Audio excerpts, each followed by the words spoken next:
Ciryl Gane's second UFC headliner at home in France ended the same way it did the first time, with his hand raised after a brutal stoppage.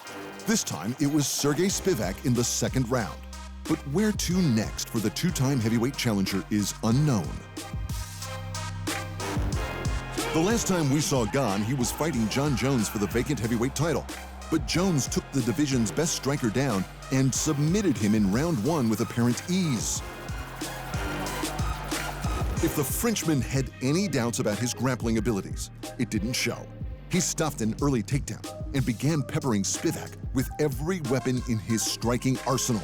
After less than 2 rounds, the Russian was done, and it was outstanding. Gane is clearly one of the standouts in the heavyweight division, having wins over multiple top 10 opponents, including Alexander Volkov, Derek Lewis, and Tai Tuivasa. But there's a problem. Gane has already fought for the title against Francis Ngannou, and then light heavyweight goat Jon Jones. Because he lost both times, he'll likely need another win before getting back to a championship bout. That's especially true with Jones having signed on to face the heavyweight goat Stipe Miocic this November. There's still a slither of hope for Gane though, but maybe that was already the plan. We were waiting for a big title fight with 2 goats.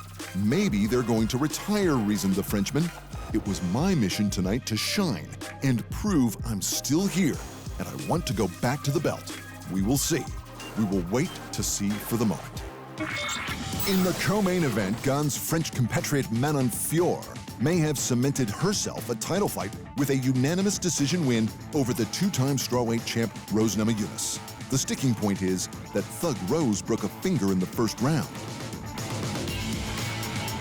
Fiorot's striking was on point. She was clearly the bigger woman, and she shrugged off a nasty head clash to get the win. But even with one hand unable to properly form a fist, Thug Rose made her fight tooth and nail for the victory. Fiorot had been hunting down Valentina Shevchenko for the flyweight title, but Alexa Grasso beat her to the punch. They're scheduled for a rematch this September, and as such, the Frenchwoman wants, and likely deserves, to face the winner. As for Thug Rose's flyweight career, it's hard to know what's next. The former strawweight champ's striking looked good in her flyweight debut, despite only having one good hand, and she was thought to have the grappling advantage. But it's hard to know when the little finger on her right hand looked like this from midway through the first round.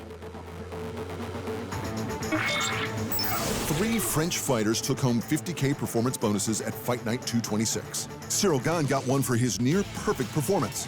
Morgan Charrier took home another for his liver kicking. And Benoit Saint-Denis won Fight of the Night with Brazil's Thiago Moises. In other UFC news, Aljamain Sterling wants an immediate rematch in January or February of 2024 for the bantamweight title he lost to Sean O'Malley, but not before. And if he doesn't get the fight, he knows who should be next. Sterling's friend and training partner, Merab Dvalishvili. If I'm not going to get the rematch, the next guy in line has to be Merab Dvalishvili, said Sterling.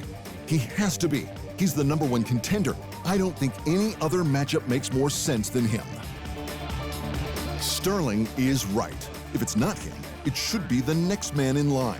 But that's easier said than done. As the new champ and the UFC's new favorite champion, O'Malley will have the right to pick when he fights next. Sugar Sean wants a bout in December, and Sterling says he isn't willing to fight that soon. Dvalishvili should take the fight, but he is recovering from surgery on his left hand. Except if Dvalishvili has it his way, he'll fight right now. 1000% I will be ready, said the machine. I'm just going to ignore the pain, and I'm just going to fight. Definitely December, I will be ready. If this fight will happen, I would love to fight him. And the UFC's original BMF champion Jorge Masvidal refuses to rule out a comeback, especially if it's to fight the new BMF champion Justin Gaethje for the honorary title. Masvidal retired in April of this year after 52 professional MMA bouts and his 4th consecutive loss. 2 of those were for the welterweight title, though. And before that, he'd beaten Nate Diaz for the inaugural BMF title, which he never had to defend. Following his retirement, former interim lightweight champions Dustin Poirier and Justin Gage fought for the vacant symbolic belt. Fittingly, Gage knocked Poirier out with a head kick in the 2nd round. I think he should defend it against me. That's what should happen if I was to come back to the sport, said Masvidal. That's a big if, but I never knock off coming back to fight because I love fighting. I love fighting. It's my favorite pastime. Thanks for watching. And remember, if you want more fight sports in your life, just hit the subscribe button.